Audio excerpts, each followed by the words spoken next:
弟兄姊妹平安，今天是2022年的3月8号。今天的经文是诗篇第17篇，历代志上卷21章第1到第17节，约翰一书第2章第1到第6节。今天要跟大家分享的主题是对恶的惩罚。昨天我们谈到了上帝赏赐了耶稣基督成为我们的救赎，他担任我们的中保。上帝将救恩赐给了人们，即便是我们已经犯了罪，即便是我们得罪了他，但是千万不要将上帝的救恩变成理所当然。很多人以为上帝纵容了罪，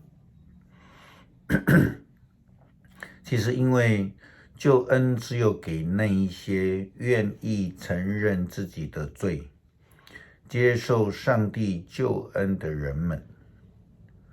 对于那些存心作恶的人或是天使，上帝却是非常严厉的。圣经告诉我们，上帝是忌恶的上帝。圣经出埃及记34章14节的经文这样说道：不可敬拜任何别的神明，因为我上主绝不容忍跟我对立的神明。这是中文现代译本的翻译。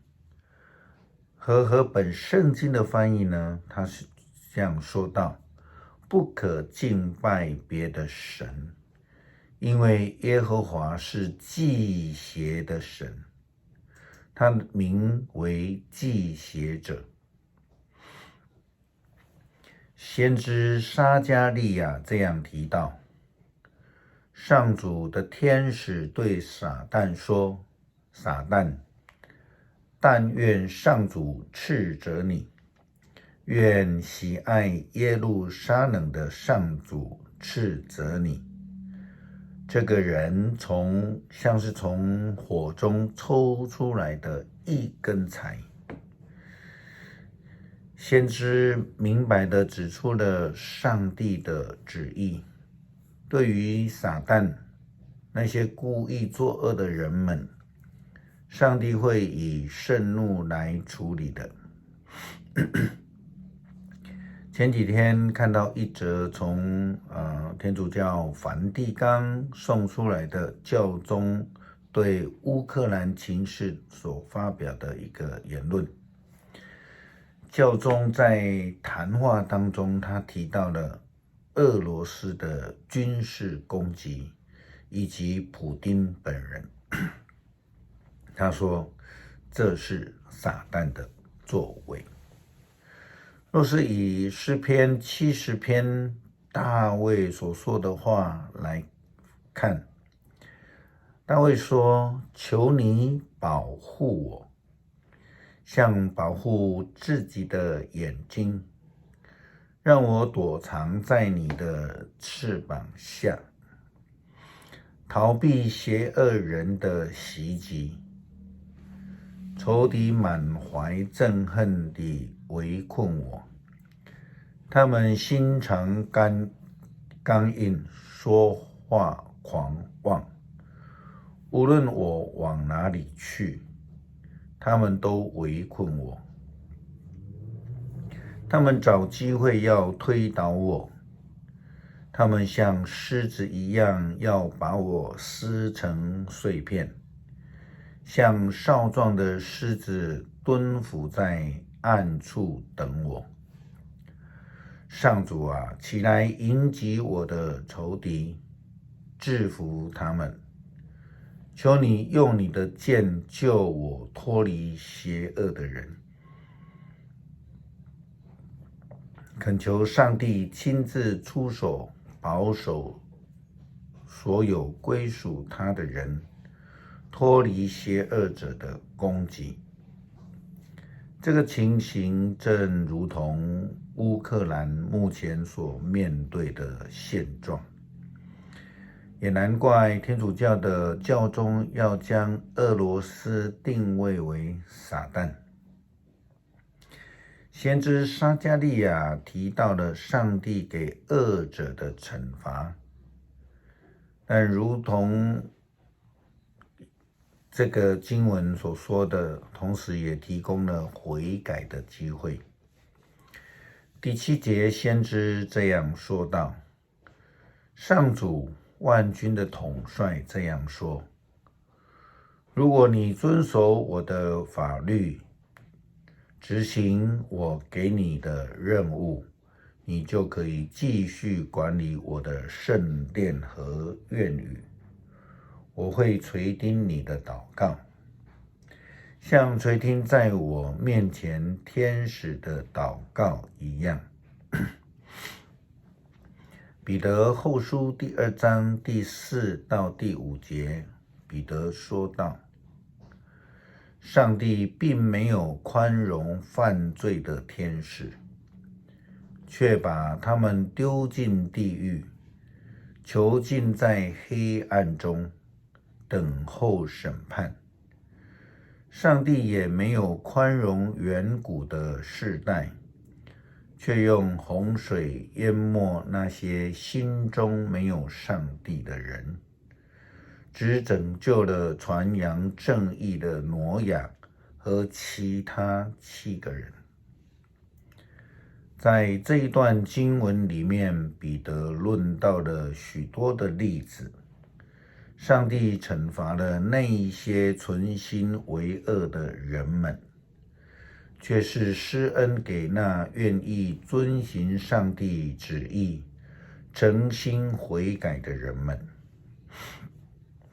除了挪亚与当时候的人之对比以外，彼得还提了罗德和索多玛、蛾摩拉这个对比，又提到其他种种罪恶，如同假教师，他们就如同是野兽一样。贪爱钱财的巴兰要被上帝给毁灭。基督徒唯有学习依靠着上帝所赐的耶稣基督的救恩，才能从腐败的世界势力逃脱出来。否则的话，如果再度的被抓进去，受到了撒旦的制服，结局将会更糟糕。诗篇第17篇，上主啊，垂听我求公道的呼声，求你垂听我的哀求，垂听我诚心的祷告。愿你宣判我无罪，因为你知道什么是正直。你知道我的内心，你夜里来查看我，你彻底考验了我，找不到我有什么恶念。我不向别人说邪恶的话，我顺从你的命令，不走暴徒的路。我一直跟随你的脚步，从来没有偏离。上帝啊，我求告你，因为你必应答我。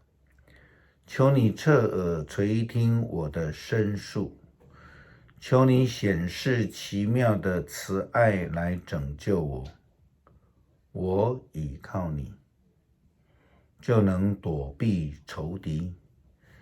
求你保护我，像保护自己的眼睛，让我躲藏在你的翅膀下，逃避邪恶者的袭击。仇敌满怀憎恨地围困我，他们心肠刚硬，说话狂妄。无论我往哪里去，他们都围困我。他们找机会要推倒我，他们像狮子一样要把我撕成碎片，像少壮的狮子蹲伏在暗处等我。